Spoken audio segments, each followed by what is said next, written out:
Assalamualaikum. Nama saya Irwan.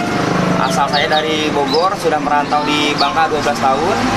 Pekerjaan saya menjual burung sama jual ayam goreng di pasar. Dengar kabar dari orang harus pakai uang, inilah itulah, sedangkan saya nggak punya uang.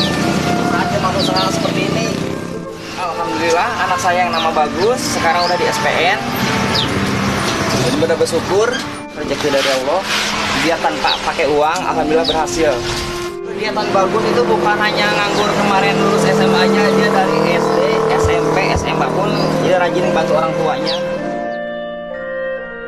Gus, pesan ayah, Bagus sekarang ibaratnya lah jadi polisi, biarpun sekarang lagi tengah pendidikan SPN, cuman itulah pesan ayah, udah jadi polisi jangan sombong, jangan merasa puas.